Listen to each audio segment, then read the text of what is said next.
di sebelahnya, atau jika ada jamaah yang belum melaksanakan sholat maghrib, bisa melaksanakan sholat. Jadi para jamaah yang sudah berada di masjid untuk bisa merapat ke tengah terlebih dahulu, agar jamaah yang baru datang bisa mengisi sela di kanan dan kiri masjid. Kepada para jamaah akhwat,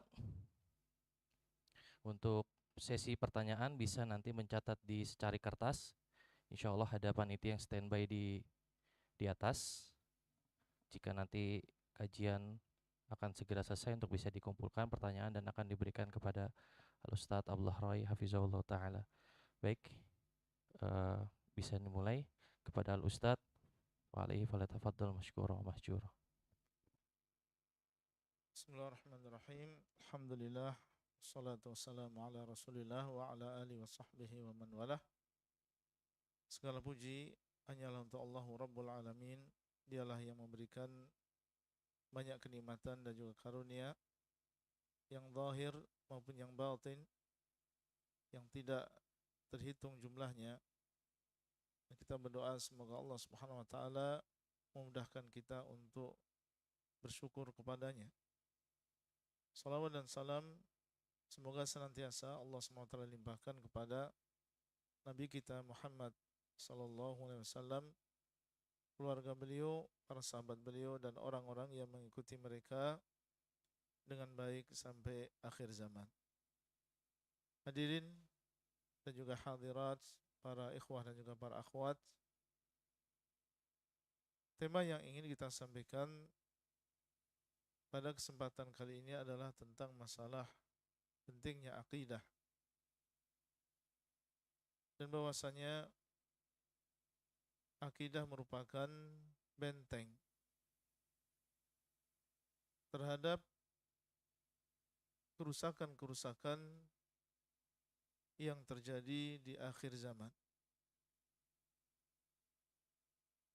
Sebelumnya, ini maksud dengan akhir zaman atau zaman yang terakhir, ini adalah masa semenjak diutusnya Nabi kita Muhammad SAW sampai terjadinya hari kiamat. Beliau SAW adalah Nabi yang terakhir.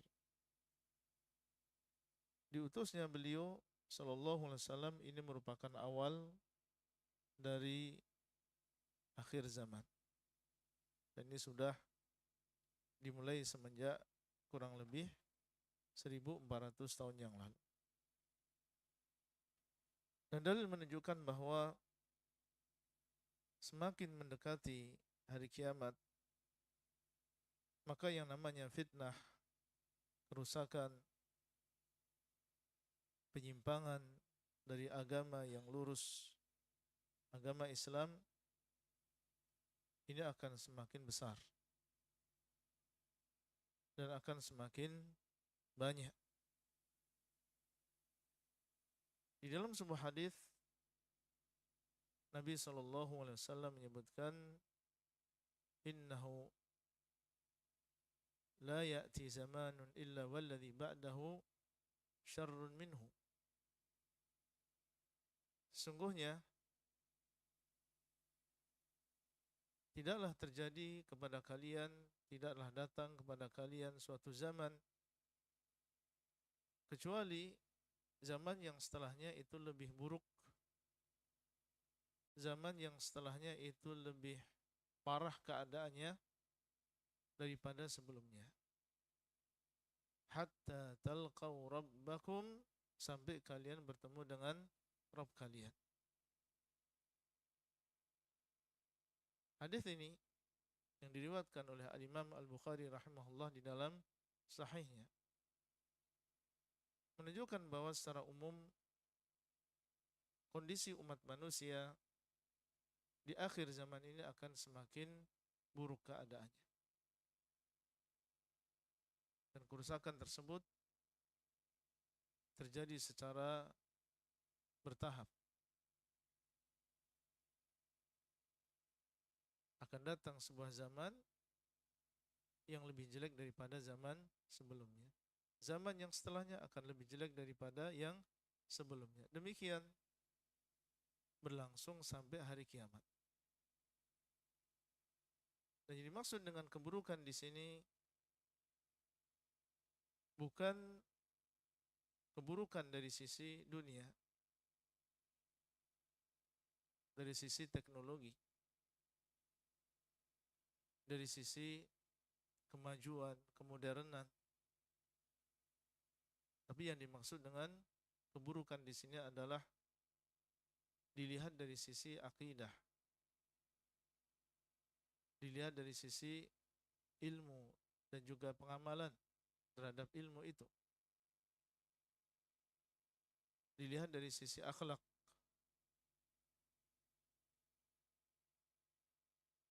Mungkin saja sebuah zaman di situ insyaallah terlihat maju, modern,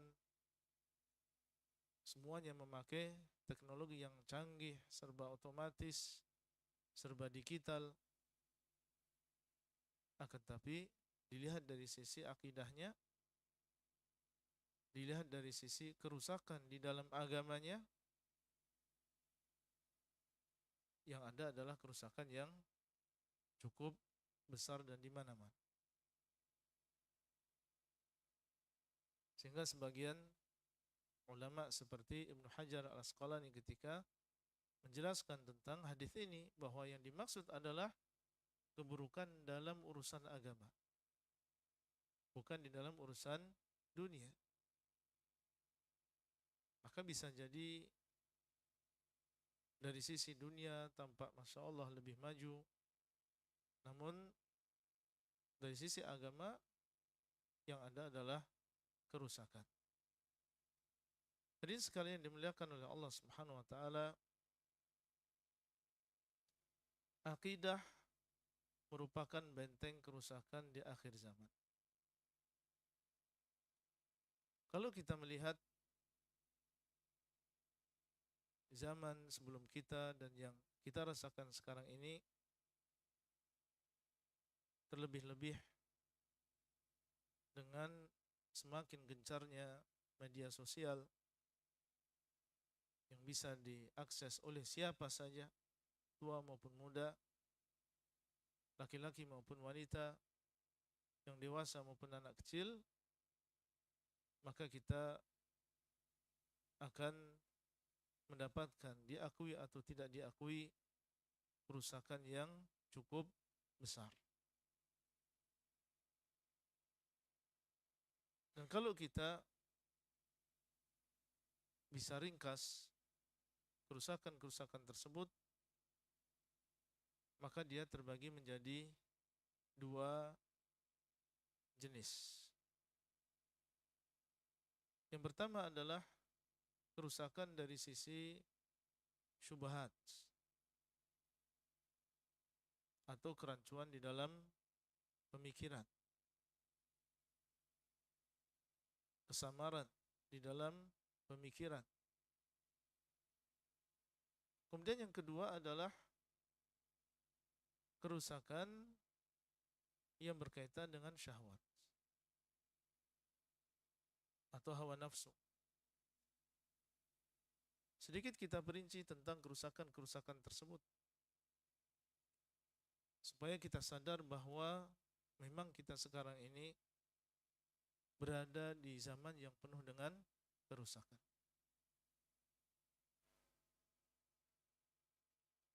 Kerusakan dari sisi syubhat, kerancuan di dalam berpikir,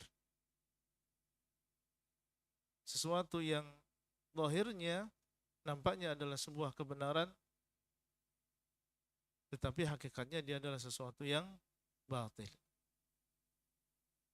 Dia adalah sesuatu yang salah, batil, dibungkus dengan sesuatu yang indah. Sehingga orang yang bodoh, orang yang jahil, maka dia bisa terperosok ke dalam kebatilan tersebut dan dia menyangka bahwasanya dia berada di atas kebenaran. Dan ini kerusakan yang lebih kita khawatirkan daripada kerusakan jenis yang kedua. Dan di zaman seperti ini, syubhat, kerancuan berpikir ini juga sangat banyak dan bertingkat-tingkat. Mulai dari kerancuan berpikir yang kalau sampai seseorang terperosok di dalamnya, maka bisa menyebabkan seseorang keluar dari agama Islam.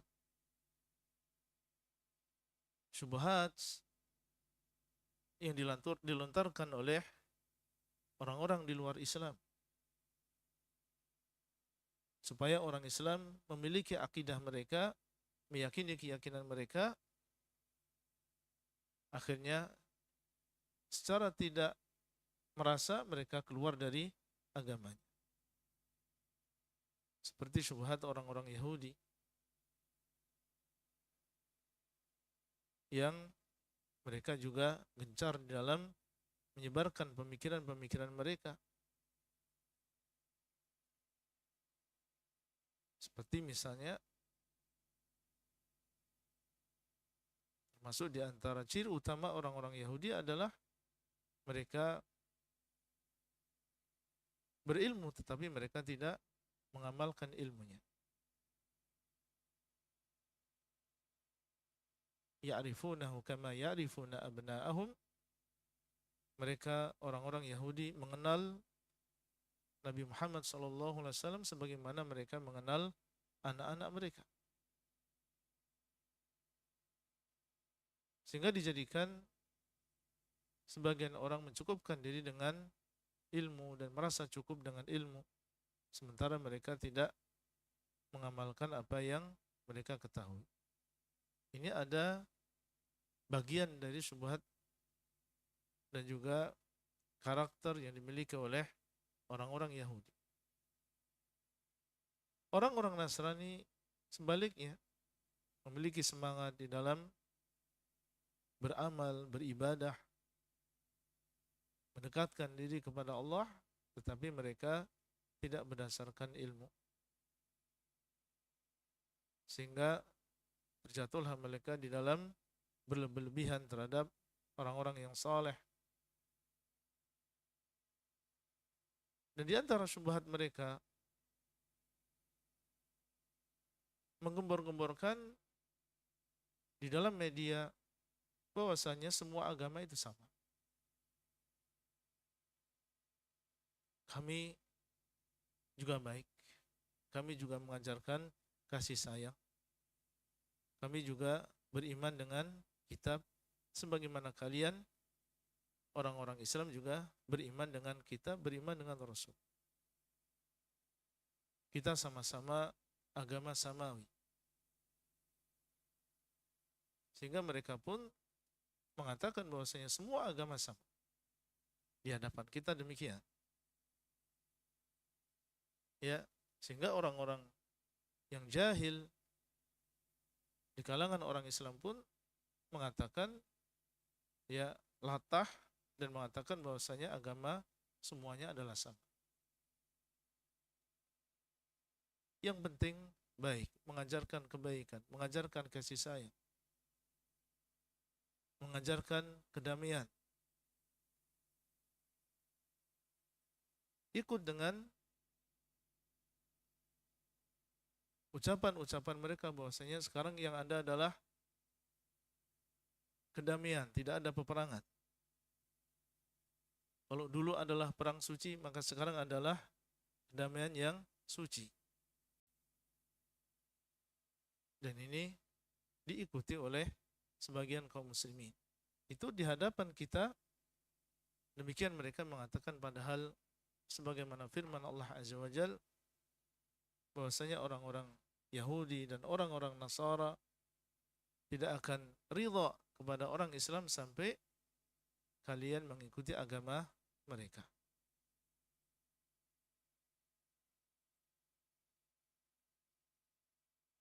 Ada di sana sesuatu yang berlebihan.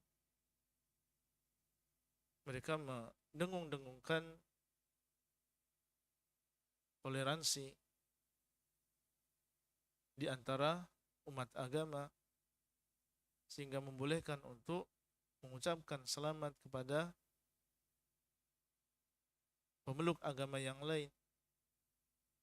Diadakan di sana mungkin universitas lintas agama atau doa lintas agama. Dan kalau diperhatikan itu adalah termasuk bagian dari syubhat. Ini adalah termasuk kerancuan berpikir yang dengan adanya media sosial seperti sekarang ini dengan mudahnya disebarkan kerancuan-kerancuan berpikir tersebut, sehingga secara tidak sadar orang Islam mengatakan semua agama adalah sama. Sehingga nanti mereka pun mengucapkan selamat dan biasa. Atau ikut menyalakan lilin perdamaian atau yang semisalnya.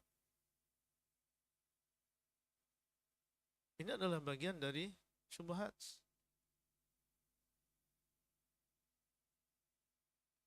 Ditambah lagi mereka membuat syubhat juga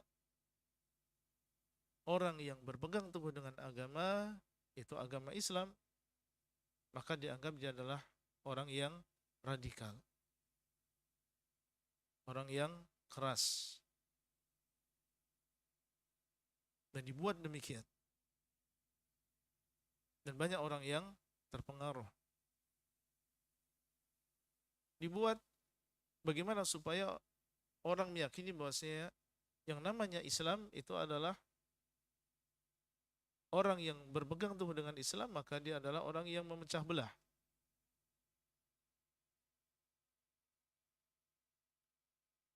Memecah belah manusia. Dianggap ini adalah, di sana ada tasnif, menggolong-golongkan, mengatakan ini sesat, mengatakan ini menyimpang, dan seterusnya. Mereka menganggap ini adalah sesuatu yang memecah belah manusia.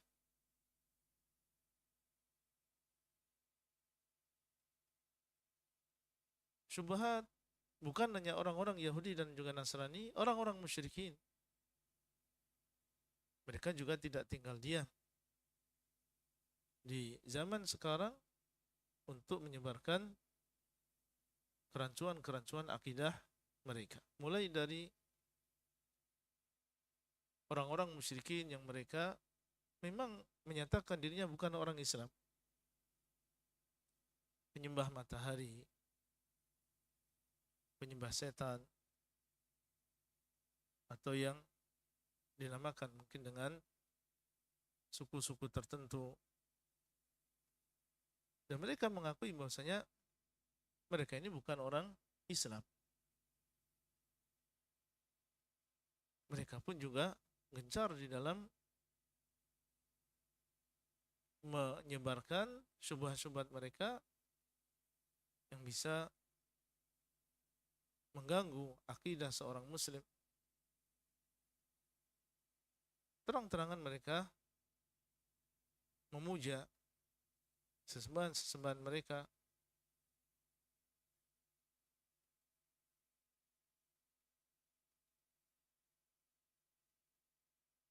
dan media juga membantu mereka sehingga sesuatu yang asalnya itu adalah sebuah kesyirikan dianggap biasa oleh manusia, sehingga mereka menamakan ritual-ritual tersebut dengan kearifan lokal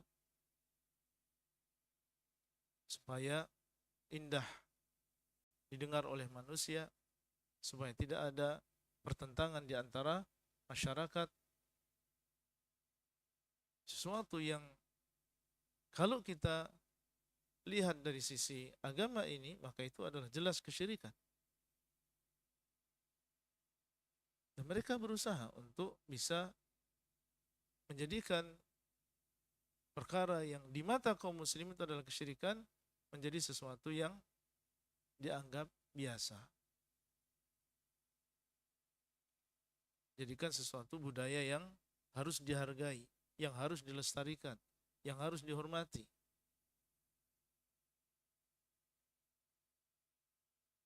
Dan di sana ada syubhat yang juga dilakukan oleh, sebenarnya hakikatnya adalah musyrik, tetapi mereka masih menisbahkan diri mereka kepada Islam. Dan ini tentunya lebih berbahaya. Kalau yang pertama tadi musyrik dan mereka mengakui mereka bukan orang Islam, tidak berdasarkan wahyu, berdasarkan budaya, tradisi, takhayul. Tapi di sana ada kesyirikan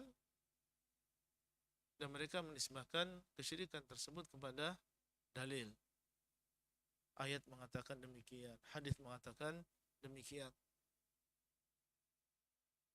Seperti misalnya sebagian orang yang ghulu terhadap orang-orang yang saleh, berlebihan kepada orang-orang yang saleh, kemudian akhirnya menyerahkan sebagian ibadah yang seharusnya untuk Allah Azza wa Jalla kepada orang-orang saleh tersebut dengan alasan ini adalah tawassul, ini adalah termasuk bagian dari beriman dengan syafaat.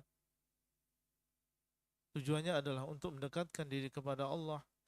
Yang penting kita tidak meyakini bahwasanya wali tersebut yang mencipta, dan syubhat-syubhat yang lain. Dan syubhat-syubhat ini pun disebar oleh mereka, dan sebagian orang ketika mendengar syubhat seperti ini mudah sekali mereka terjerumus. Akhirnya mereka pun masuk di dalam perangkap syaitan, melakukan kesyirikan, sementara dia tidak sadar bahwasanya itu adalah sebuah kesyirikan yang besar yang bisa mengeluarkan seseorang dari agama Islam. Maka ini termasuk syubhat, fitnah yang lain dan juga kerusakan yang lain selain syubhat dari orang-orang Yahudi, orang Nasrani, orang musyrikin. Di sana ada syubhat yang berupa ideologi-ideologi yang menyimpang, atau dinamakan dengan al-madzahib al-fikriyah, sebuah atau aliran-aliran pemikiran tertentu yang itu semua adalah jauh dari tuntunan agama, bersumber dari akal semata, tidak berdasarkan pada wahyu, kemudian dijadikan itu sebagai sebuah standar kebenaran, dijadikan itu sebagai sesuatu yang menggantikan wahyu, dijadikan sebagai sesuatu yang menjadi pesaing wahyu yang diturunkan oleh Allah Subhanahu wa taala, dan didoktrinkan kepada manusia, baik secara terang-terangan maupun secara sembunyi. Dan itu semua adalah hukum manusia, bukan hukum Allah. Afa hukmal jahiliyati yabghun. Apakah mereka mencari hukum-hukum jahiliyah? Itu adalah selain hukum Allah yang Allah Subhanahu wa taala turunkan. Di sana ada demokrasi yang meyakini bahwasanya kedaulatan itu di tangan manusia, kekuasaan itu di tangan manusia, yang meyakini bahwasanya kebenaran adalah suara mayoritas, yang meyakini bahwasanya hukum Allah bisa dirubah dengan banyaknya suara. Jadikan ini sebagai hukum yang tertinggi.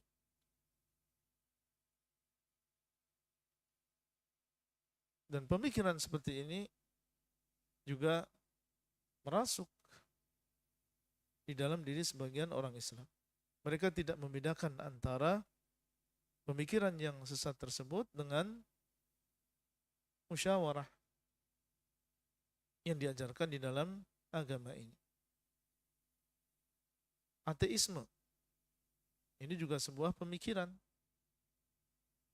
yang intinya adalah penolakan, pengingkaran terhadap keberadaan Allah Subhanahu wa taala. Kalau Allah tidak ada, berarti tidak ada Rasul. Tidak ada wahyu. Tidak ada akhirat. Maka ini juga termasuk pemikiran yang tersebar di zaman sekarang. Bukan hanya di negara-negara Islam, bahkan di negara-negara kafir yang asalnya mereka adalah sebelumnya mungkin beragama Nasrani misalnya, mulai mereka meninggalkan agamanya. Bukan ke Islam, tetapi berubah menjadi orang yang tidak memiliki agama. Menjadi orang ateis.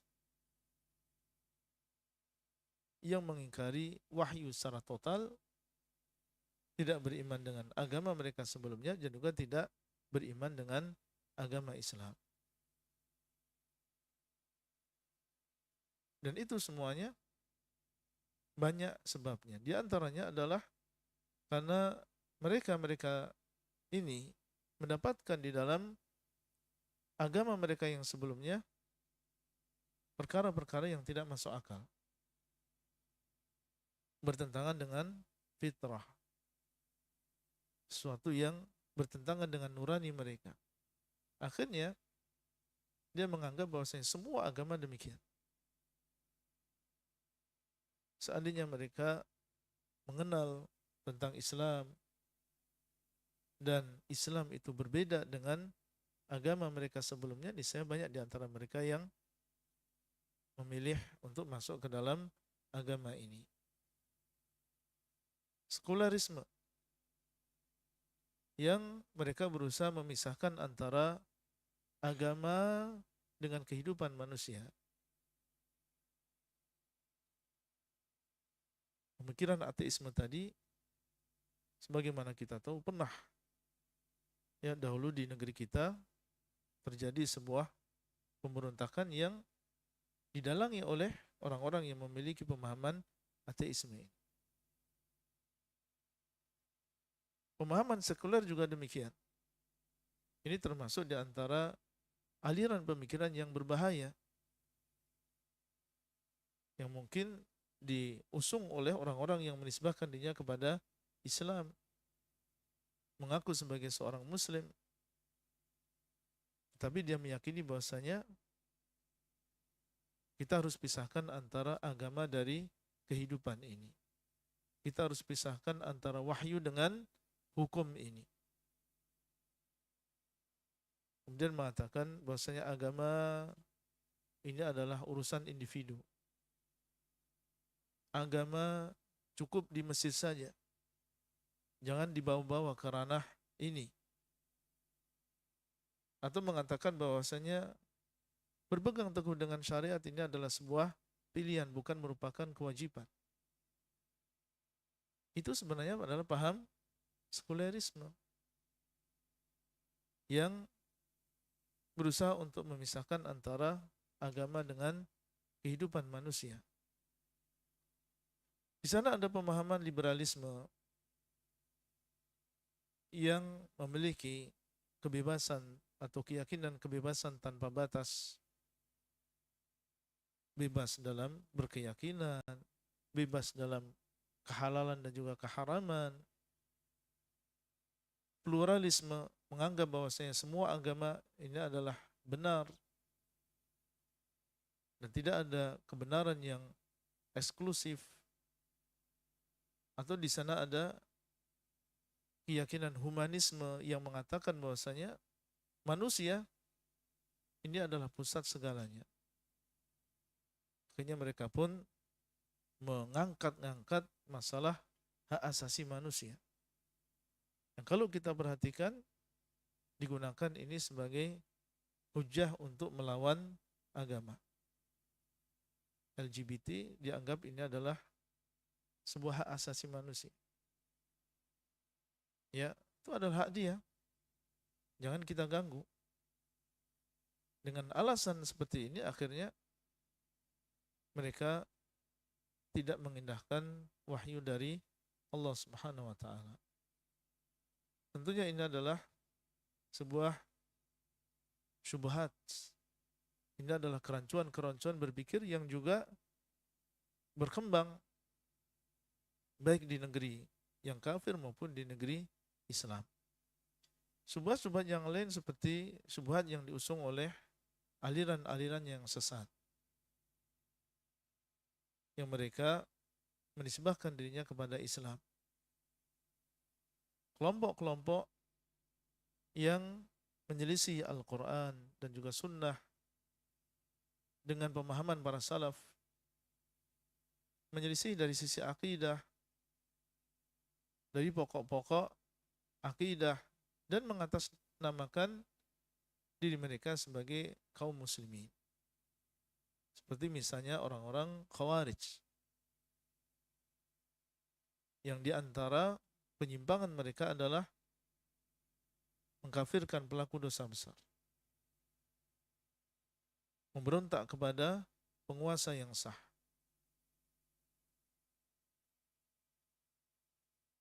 Maka mereka juga tidak tinggal diam dalam menyebarkan keyakinan mereka ini melalui Facebook, ya, melalui grup-grup, mungkin di WhatsApp atau di Telegram, mencari para pemuda yang mereka memiliki semangat yang kuat, sementara mereka kurang di dalam sisi keilmuan, dikompori, diprovokasi, dan menganggap bahwa ini adalah bagian dari berpegang teguh dengan agama. Sehingga banyak para pemuda, illa man rahimallah, yang mereka terjerat dengan pemikiran orang-orang Khawarij. Kemudian keluar dari majelisnya meyakini bahwasanya semua orang yang ada di sekitarnya ini adalah keluar dari agama Islam, baik penguasanya maupun rakyatnya. Dan mereka bertingkat-tingkat. Ada di antara mereka yang berani mengatakan dengan sarahah bahwasanya mereka semuanya adalah kafir. Dan ada di antara mereka yang beraninya hanya di jamaah mereka sendiri, tapi tidak berani mengatakan orang di luar mereka adalah kafir ketika di hadapan orang lain. Orang-orang Khawarij, mereka bertingkat-tingkat, dan mereka juga berpecah belah di antara mereka. Masing-masing di antara mereka memiliki imam yang dibaiat, yang diyakini itu adalah imam yang sah, imam yang syar'i. Sementara penguasa negara mereka adalah penguasa yang tidak syar'i. Orang-orang Mu'tazilah, mereka juga gencar di dalam menyebarkan penyimpangan mereka, yang penyimpangan yang paling utama adalah mereka mendahulukan akal di atas dalil, mendahulukan logika di atas wahyu.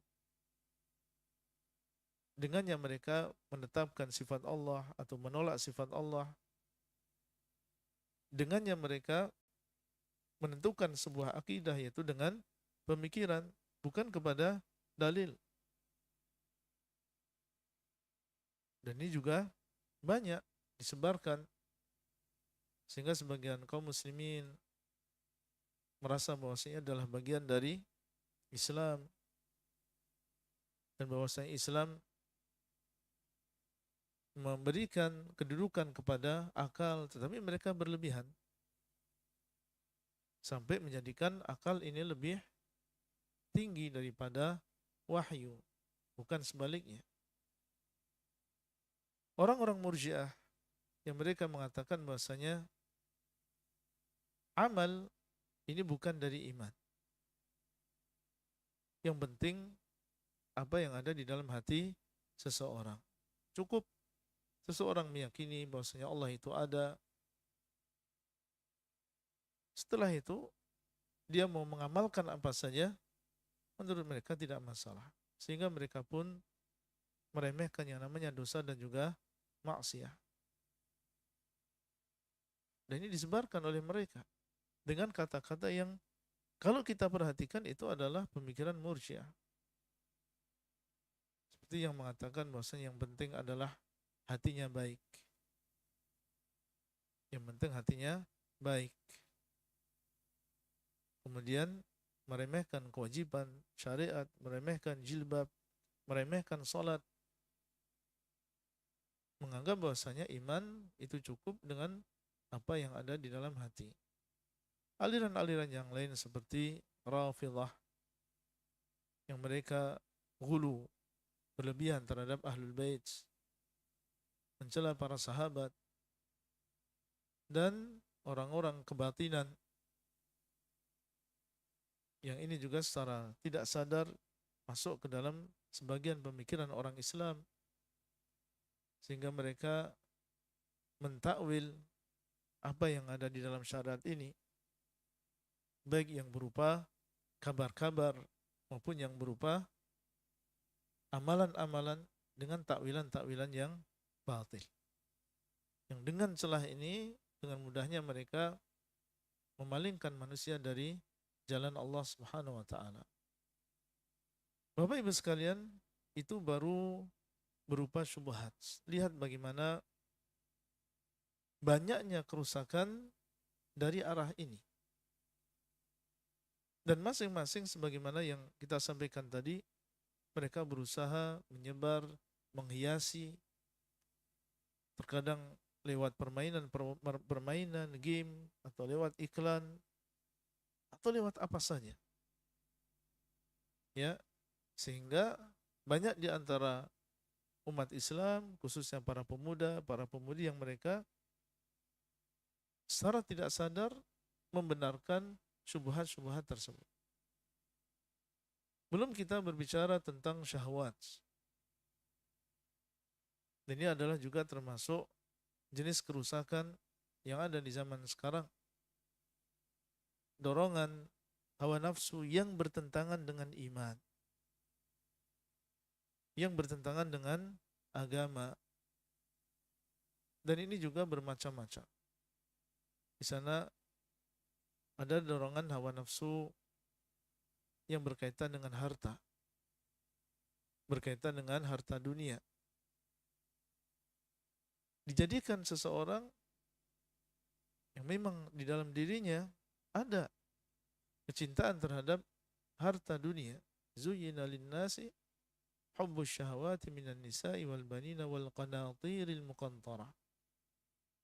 Ada di dalam diri kita masing-masing kecintaan terhadap harta dunia tadi.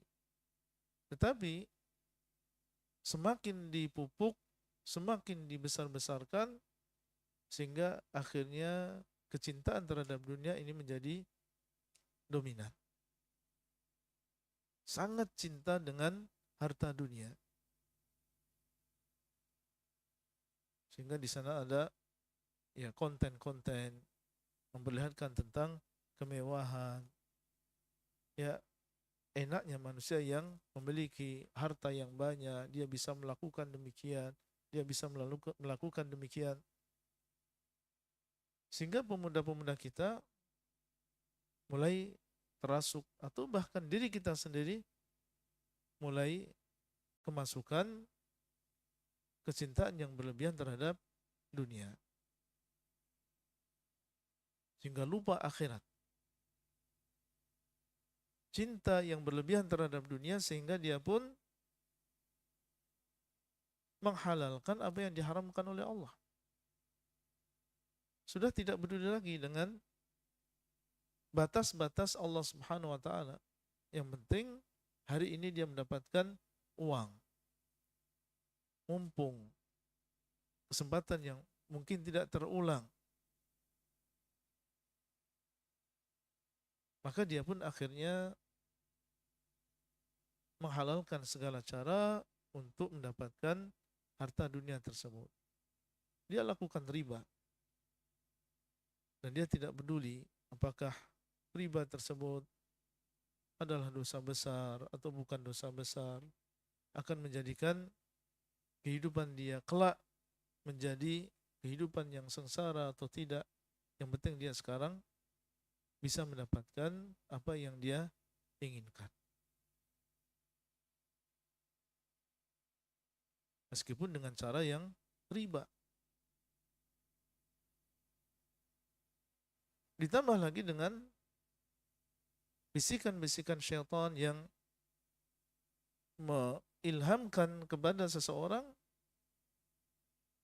supaya dia terus melakukan riba tersebut. Bisik ini adalah sesuatu yang terpaksa, ini sudah umum dilakukan oleh manusia, tetangga-tetangga juga demikian. Banyak yang sudah mengambil. Ini adalah sebuah solusi di dalam kehidupan kita. Akhirnya terfitnah dengan fitnah riba ini dan terjerumus ke dalam dosa yang besar ini. Atau karena sangat cintanya terhadap dunia, akhirnya dia mudah untuk menipu. Tidak peduli apakah itu adalah kawan sendiri, atau itu adalah tetangga, atau bahkan itu adalah keluarga sendiri.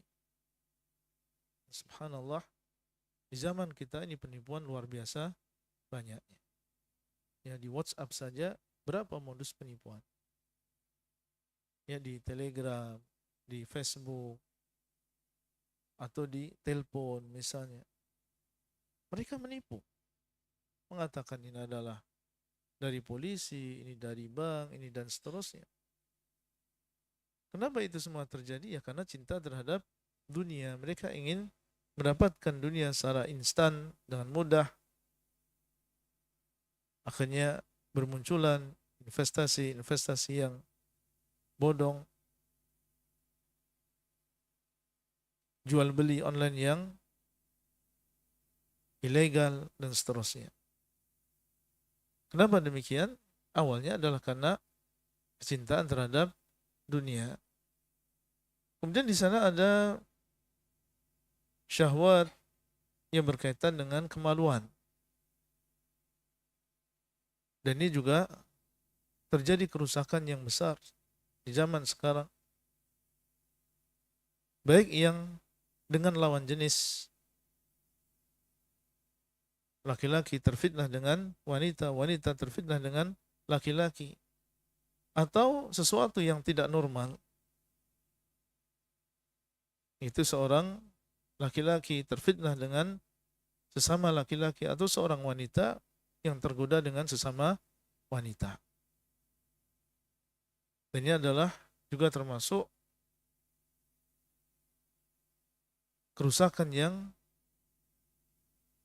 banyak terjadi dan ini yang banyak menghancurkan rumah tangga, keluarga-keluarga. Dan apabila dihitung dan juga dicermati, maka negara kita ini termasuk di antara negara yang mengkhawatirkan di dalam masalah ini. Di sana ada komunitas-komunitas di kampus-kampus yang kalau kita ketahui ini adalah sesuatu yang sangat menakutkan, sesuatu yang sangat mengerikan. Ya, bagaimana para pemuda, para pemudi mereka sudah terjerumus ke dalam hubungan-hubungan yang diharamkan di luar nikah dan menganggap itu adalah satu yang biasa, itu adalah sebuah tren, ya sesuatu yang menunjukkan kemodernan. Kemudian juga syahwat, selain syahwat yang berupa kemaluan, juga syahwat kekuasaan atau jabatan. Di sana juga ada sebagian orang yang terfitnah dengan syahwat kekuasaan yang menjadikan seseorang akhirnya menghalalkan segala cara. Bagaimana dia bisa menjadi seorang manajer, bagaimana dia bisa menjadi seorang pimpinan, meskipun harus merusak persaudaraan dengan saudaranya, meskipun dia harus melakukan kezaliman, meskipun dia harus melakukan riswah, dan dia tidak peduli. Yang penting dia bisa mencapai tingkatan tertentu di dalam sebuah lembaga, sebuah organisasi, atau sebuah perusahaan. Bahkan terkadang meskipun harus membunuh, ya meskipun harus menghilangkan nyawa orang lain, yang penting dia sampai kepada apa yang dia inginkan. Bapak Ibu sekalian yang dimuliakan oleh Allah Subhanahu wa taala, itu adalah sekedar gambaran. Sengaja saya memperinci supaya kita ini benar-benar sadar bahwa kerusakan-kerusakan itu ada di sekitar kita. Ada di dalam masyarakat kita. Dan celah untuk menuju ke sana ini sangat mudah di zaman sekarang. Tidak perlu mereka datang. Masing-masing dari kita sekarang sudah memiliki alat yang di situ apa saja bisa diakses oleh seseorang.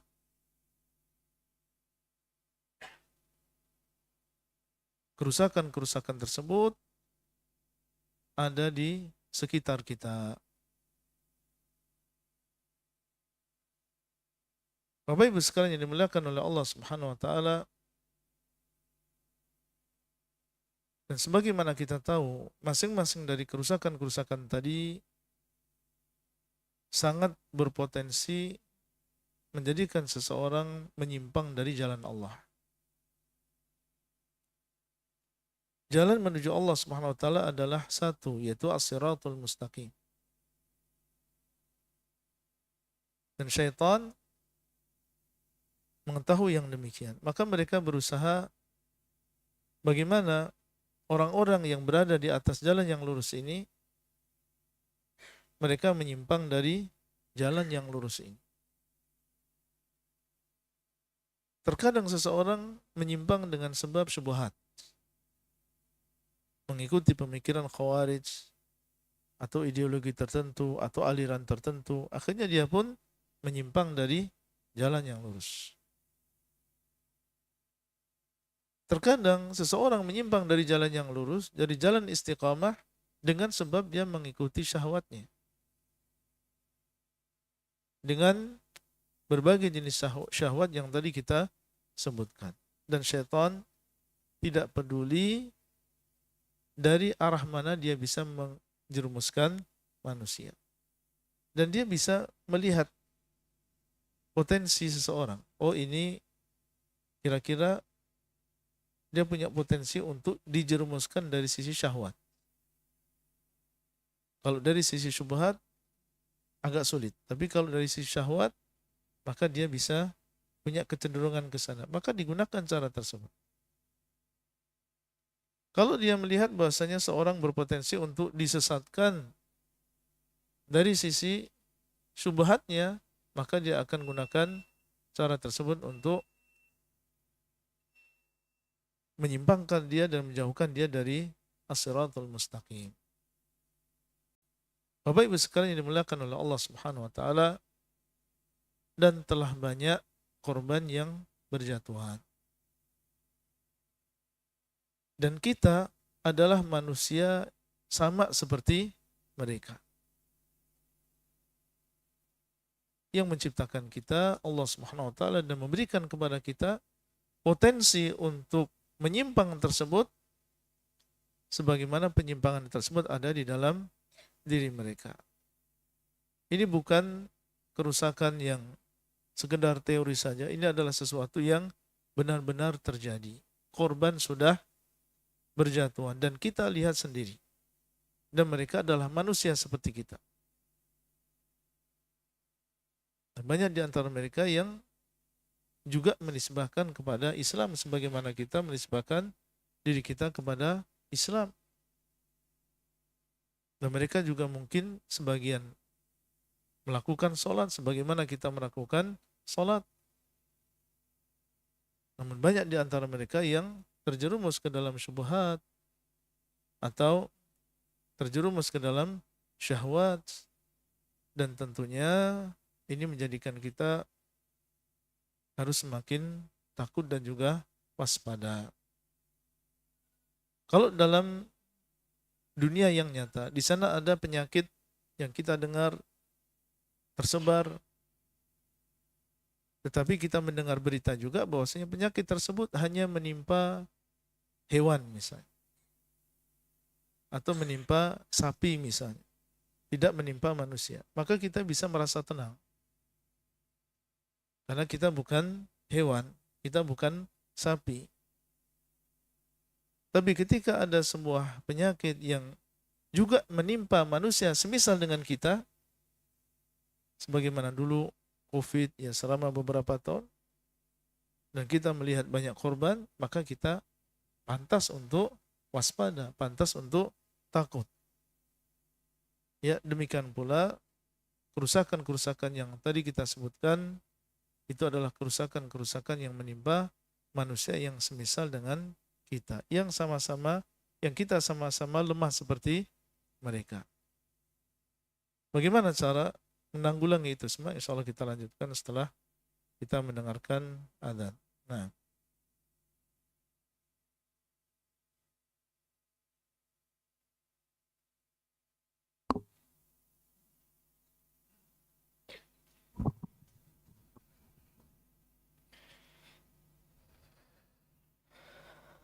Allahu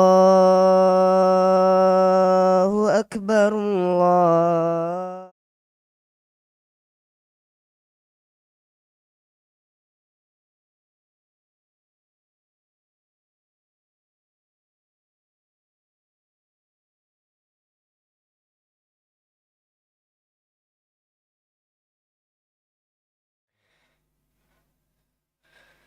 أشهد أن لا إله إلا الله. أشهد أن لا إله إلا الله.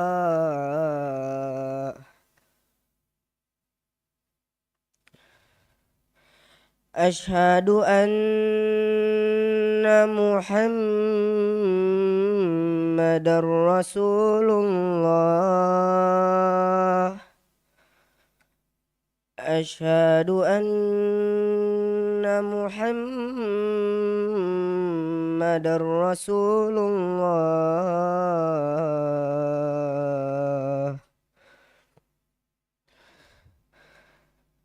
حي على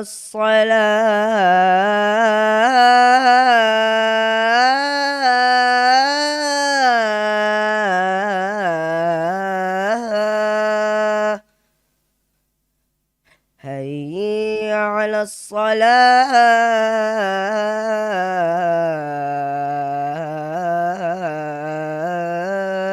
الصلاة.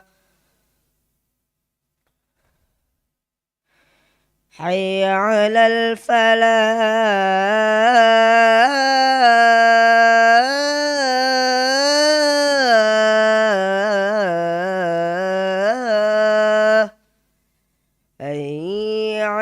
الفلاح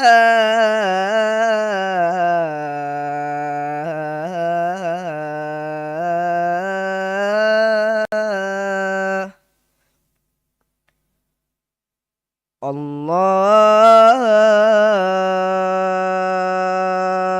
أكبر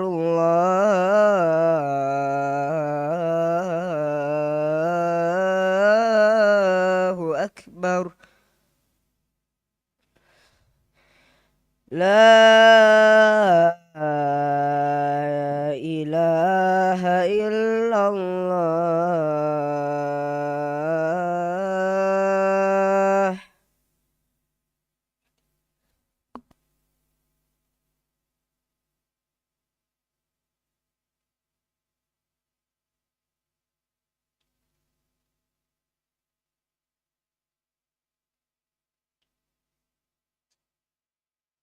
Bapak Ibu sekalian yang dimuliakan oleh Allah Subhanahu wa taala, ternyata di antara solusi yang paling besar, benteng yang paling kokoh yang bisa menjaga kita dan juga keluarga kita dari kerusakan-kerusakan tersebut adalah akidah. Akidah Ahlussunnah wal Jamaah, akidah Islamiyah yang berdasarkan atau berlandaskan Al-Quran dan juga Sunnah dengan pemahaman yang benar, yaitu pemahaman para sahabat radhiyallahu ta'ala anhum, yang bisa membentengi, menjaga kita dari kerusakan baik yang berupa syubhat maupun berupa syahwat. Dan ini yang ingin kita sampaikan pada kesempatan yang berbahagia. Saya sebutkan beberapa contoh misalnya. Di antara pelajaran akidah adalah pelajaran tauhid. Dan ini merupakan perkara akidah yang paling penting di dalam agama Islam.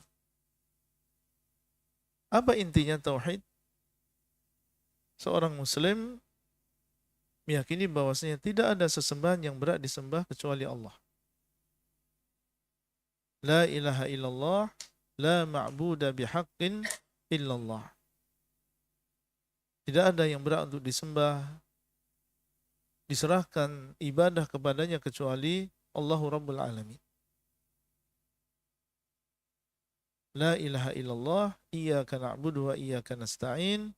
Hanya kepadamu lah ya Allah kami menyembah, hanya kepadamu lah ya Allah kami meminta pertolongan.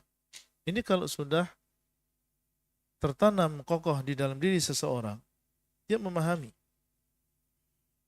bahwasanya tidak ada sesembahan yang berhak disembah kecuali Allah. Maka setiap kali di sana ada ajakan, konten,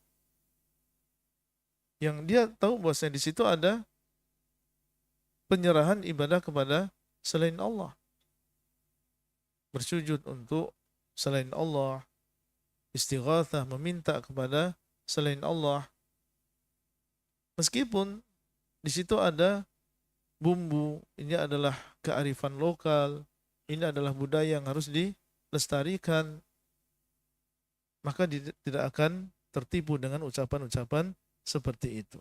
Syirik ya syirik.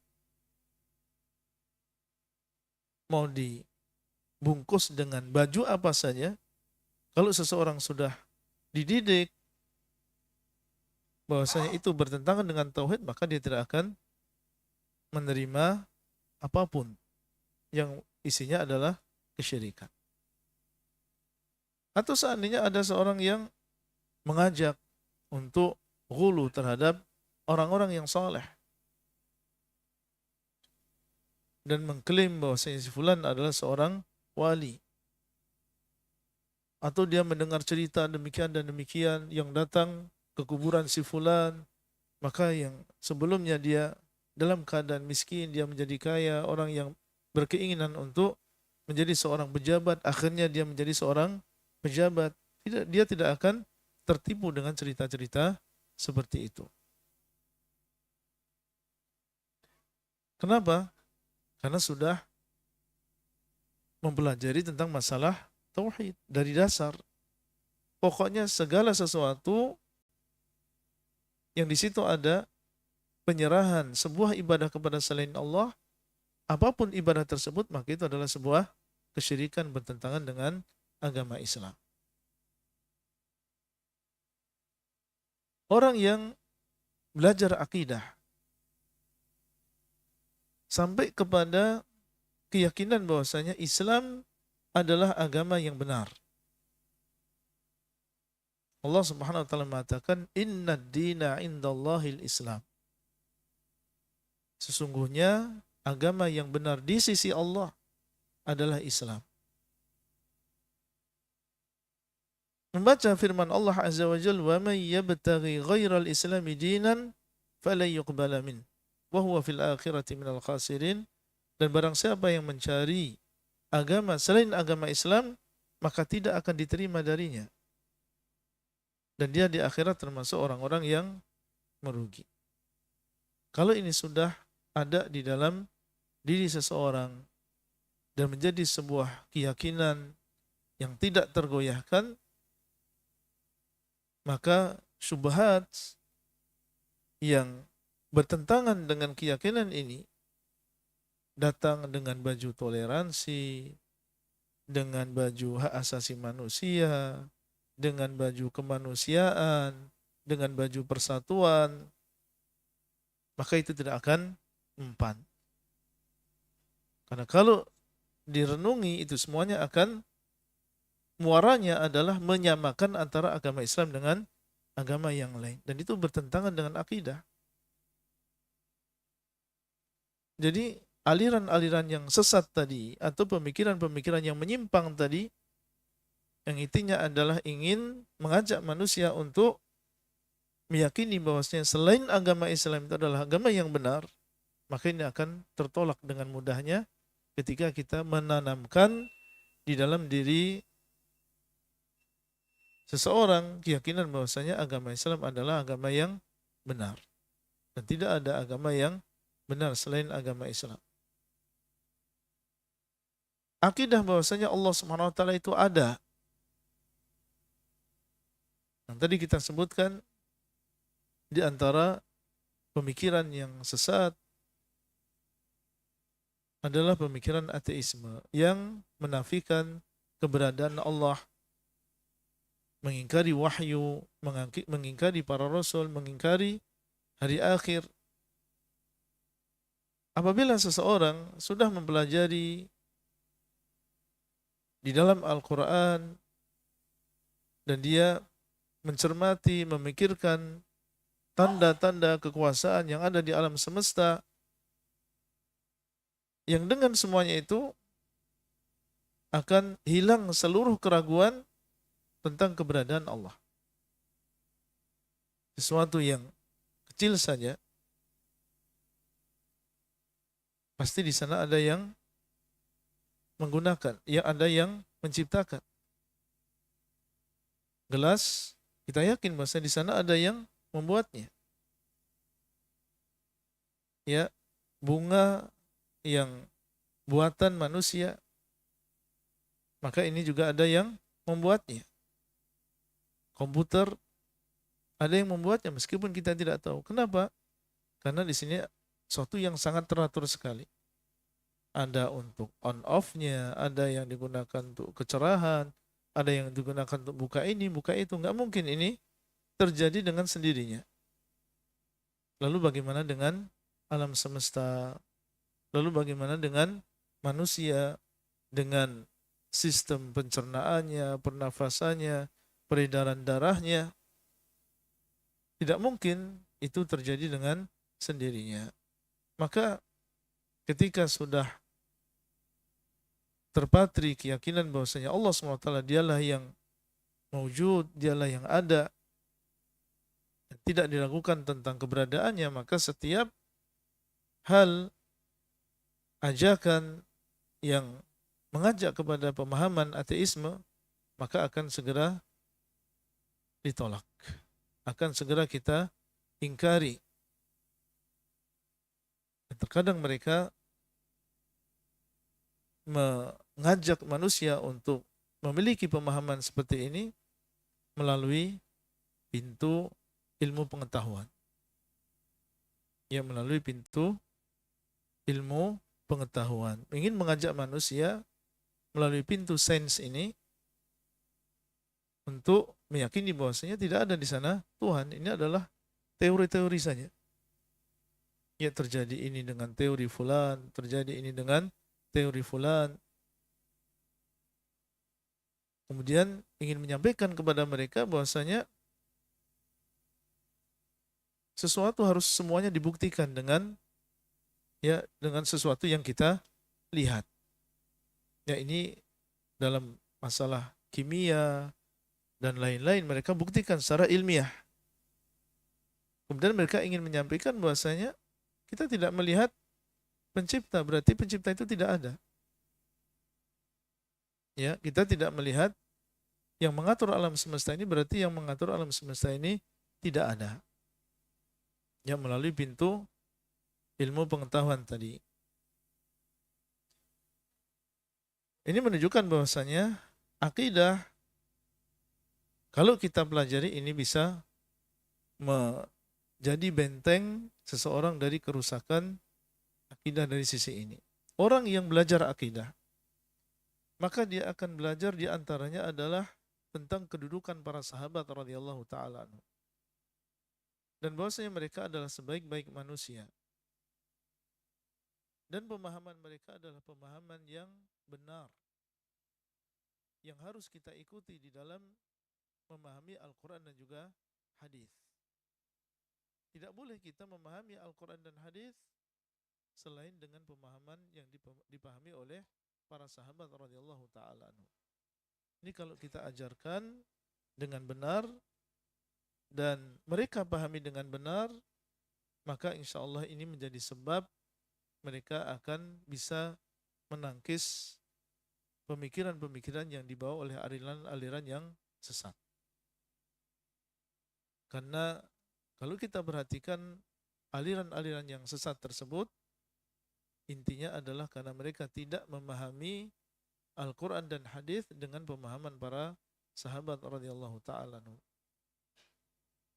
Baik orang-orang Khawarij, mereka berdalil dengan firman Allah Azza wa Jalla, inil hukmu illa lillah. Orang-orang Mu'tazilah yang mereka mengagungkan akal di atas dalil, berdalil dengan ayat-ayat yang isinya ada penyebutan tentang akal, tentang ulul albab, ulul absar, la'allakum ta'qilun. Kemudian mereka mengatakan, lihat bagaimana Islam menyuruh kita untuk menghargai akal. Tapi mereka berlebihan, tidak memahami ayat-ayat tersebut yang berkaitan dengan akal sebagaimana dipahami oleh para sahabat radhiyallahu ta'ala anhum. Orang yang memahami akidah tentang para sahabat dan kewajiban untuk mengikuti pemahaman para sahabat, maka dia akan menolak pemahaman-pemahaman tersebut. Orang yang menghargai, menghormati para sahabat radhiyallahu ta'ala anhum, seandainya ada orang yang datang dengan baju seorang muslim, kemudian mulai dia menjelek-jelekkan Abu Bakar, menjelek-jelekkan Umar, mengkafirkan, maka dengan izin Allah Subhanahu wa taala dia akan menolak pemikiran tersebut. Ya, meskipun mereka berpura-pura mengagungkan Ahlul Bait, keluarga Nabi sallallahu alaihi wasallam, tapi di waktu yang sama dia mengkafirkan Abu Bakar dan mengkafirkan Umar. Dan ini adalah cara mereka untuk menjauhkan kita dari Al-Quran dan juga hadis Nabi sallallahu alaihi wasallam. Kita akan dengan izin Allah SWT akan mudah untuk menolak pemikiran tersebut, karena kita sudah belajar akidahnya. Dari sisi perannya di dalam menangkis syahwat juga demikian. akidah yang kokoh, yang dipahami dengan pemahaman yang benar sesuai dengan pemahaman para sahabat radhiyallahu taala anhum, maka insya Allah dengan izin Allah bisa menjadi sebab selamatnya seseorang dari kerusakan syahwat ini. Kenapa demikian? Karena orang yang mempelajari akidah, mempelajari misalnya nama dan juga sifat Allah, mengenal Allah Subhanahu wa taala, maka di antara yang harus dia yakini bahwa Allah Subhanahu wa taala dialah yang maha bijaksana. Di antara kebijaksanaan Allah, Allah tidak menurunkan syariat ini baik berupa perintah maupun larangan kecuali di sana ada hikmah. Itu bukan hanya sekedar aturan, yang penting ada aturan bagi manusia. Itu Allah turunkan perintah dan larangan tersebut dengan hikmah.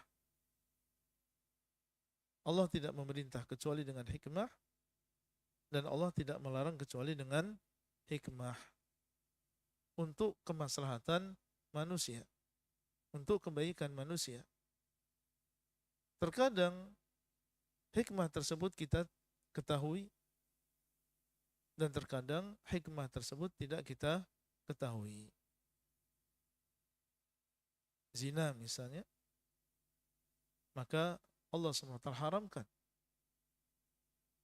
Meskipun dilakukan suka sama suka, dilakukan saling ridho satu dengan yang lain, tidak merugikan satu dengan yang lain. Tapi itu adalah zina yang membawa kerusakan bagi manusia. Campur di antara nasab, menjadikan masyarakat, kehidupan masyarakat tidak tenang, terjadinya penyakit-penyakit kelamin, dan seterusnya. Maka Allah Subhanahu wa taala tidaklah mengharamkan zina dan perkara-perkara yang diharamkan yang lain kecuali dengan hikmah. Nah, orang yang belajar akidah, yang meyakini bahwasanya Allah SWT ketika melarang ini pasti ada kerusakannya kalau saya lakukan. Apa yang akan dia lakukan? Dia akan berusaha untuk meninggalkan perkara yang diharamkan oleh Allah SWT ini. Dia yakin bahwasanya di balik ini semua pasti ada mudarat bagi saya, ada mudarat bagi manusia. Dan ini di dalam perkara-perkara yang lain yang diharamkan oleh Allah Subhanahu wa taala.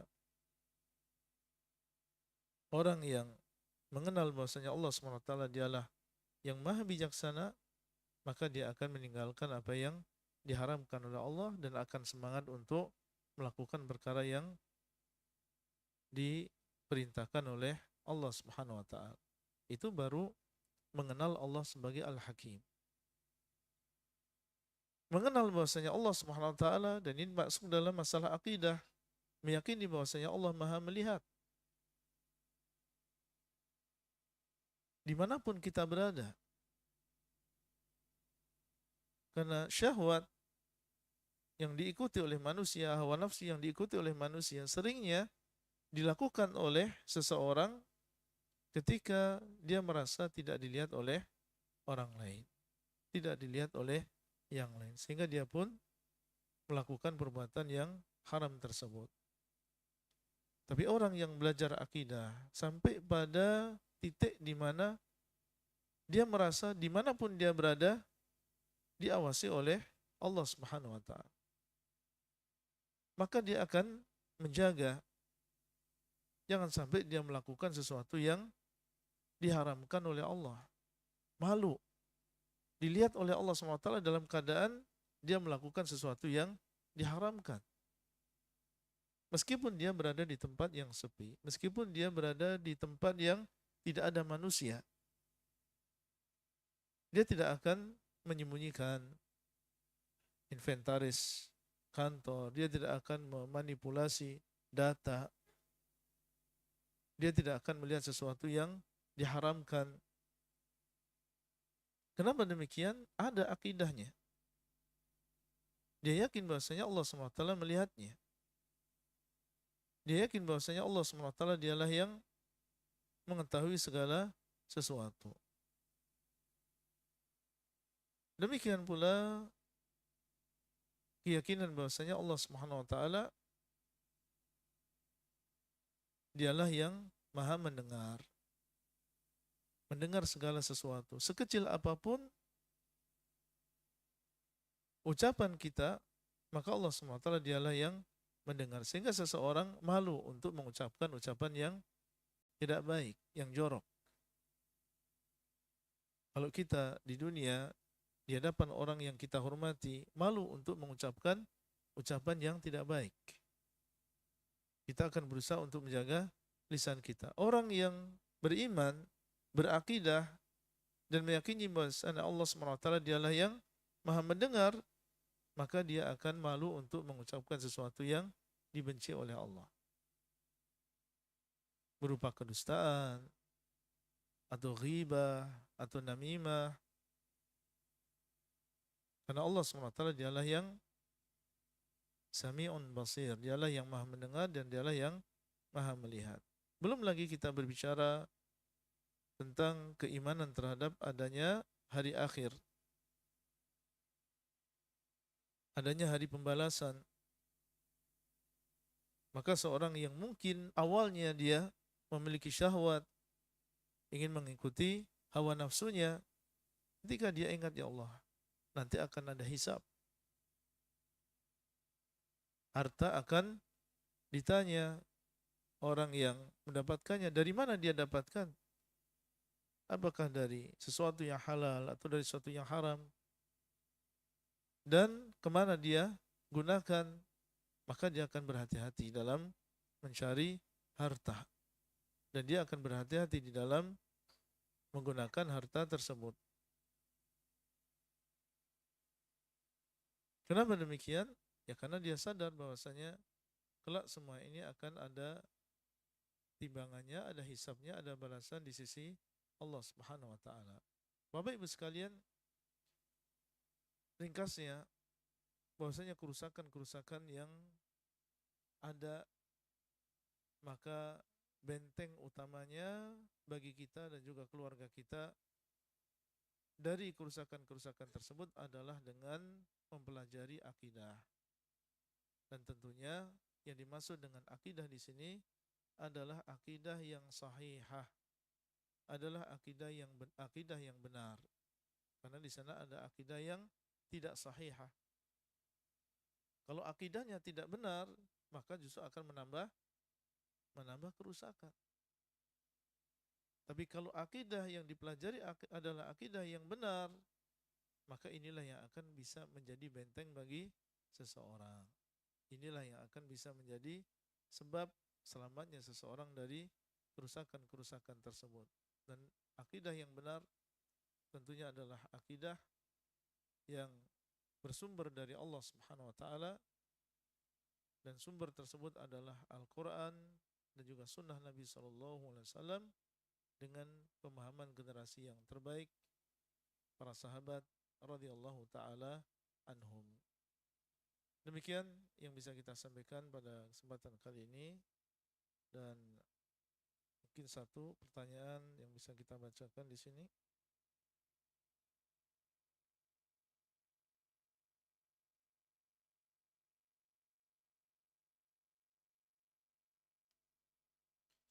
Bagaimana hukumnya seseorang yang menjadikan Nasrani sebagai teman dan mengikuti kebiasaan mereka, padahal beliau adalah seorang profesor di sebuah universitas ilmu Al-Quran? Akankah membawa dampak untuk mahasiswanya nanti? Kita melihat pada apa yang dilakukan. Tentunya ini adalah sesuatu yang sangat bertentangan dengan akidah Islamiyah, akidah Ahlussunnah wal Jamaah yang mengajarkan kepada kita al-wala dan juga al-bara. Yang mengajarkan kepada kita kepada siapa kita berloyalitas. Loyalitas kita adalah kepada Allah. kepada Rasulnya, orang-orang yang beriman. Innama waliyukumullahu wa rasuluhu. Dan sesungguhnya wali kalian yang kalian loyal kepada mereka adalah Allah dan juga Rasulnya. Tidak akan kita temukan di dalam diri orang-orang yang mengaku dia beriman kepada Allah dan juga Rasulnya, beriman kepada hari akhir, kemudian mereka yuwadduna man haddallaha wa rasulah. Kemudian di dalam diri mereka ada kecintaan terhadap orang-orang yang memusuhi Allah dan juga Rasulnya, meskipun mereka adalah keluarga mereka sendiri. Maka tentunya ini adalah perbuatan, yaitu loyalitas kepada orang-orang kafir. Maka ini adalah perbuatan yang tercela, perbuatan yang bertentangan dengan akidah Islamiyah yang seharusnya seseorang yang dia ditokohkan, apalagi dia memiliki gelar, dia memiliki kedudukan di antara manusia, ini menjadi contoh yang baik di dalam menegakkan agama ini. Toleransi di dalam agama Islam ada batasnya. Ya, di sana ada hal-hal yang diperbolehkan dan di sana ada hal-hal yang tidak diperbolehkan.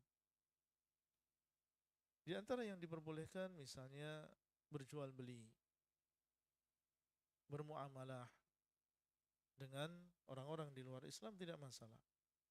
Nabi SAW dan juga para sahabat dahulu di Madinah berjual beli dengan orang-orang Yahudi. Bahkan di sana ada pasar, bertemu di situ penduduk Madinah. Dan di sana ada orang Yahudinya, di sana ada orang Islamnya. Nabi SAW demikian pula dahulu pernah menjenguk tetangganya yang beragama Yahudi. Menjenguknya, bahkan itu menjadi sebab masuk Islamnya orang Yahudi tersebut. Kemudian juga tidak masalah seseorang menolong. La yanhakumullahu 'anil ladzina lam yuqatilukum fid din wa lam yukhrijukum min diyarikum an tabarruhum wa tuqsitu ilaihim. Innallaha yuhibbul muqsitin. Allah Subhanahu wa taala tidak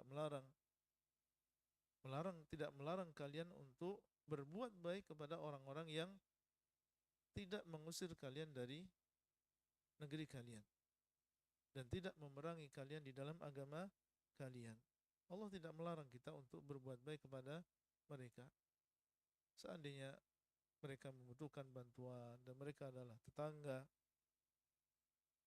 ya, dan membutuhkan bantuan karena sakit, diantar ke rumah sakit atau dia dalam keadaan kekurangan, kemudian kita ingin bersedekah, tidak masalah.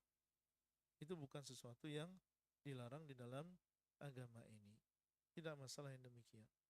Tapi di sana ada perkara-perkara yang tidak diperbolehkan. Seperti misalnya mengucapkan salam untuk orang-orang di luar Islam. Kemudian juga menguburkan mereka di pekuburan kaum muslimin. Atau mengucapkan selamat di dalam hari raya mereka. Atau bahkan mengikuti ritual mereka, maka ini tidak boleh. Nabi Allah SWT mengatakan, lakum dinukum waliyadin. Bagi kalian agama kalian dan bagi kami agama kami. Ada batasnya di dalam agama ini. Ada sesuatu yang diperbolehkan, maka kita harus perhatikan tentang batasan-batasan tersebut. Bagaimana cara kita memperkuat akidah? Cara memperkuat akidah adalah dengan mempelajari akidah ini dari buku-buku yang telah selama ratusan tahun dipelajari oleh para ulama dan telah direkomendasi oleh para ulama, dan isinya adalah ringkasan dari akidah Islamiyah yang harus kita yakini. Kemudian mempelajari kitab tersebut dari para asatidzah, para ulama yang mereka diketahui tentang kelurusan mereka di dalam masalah akidah ini.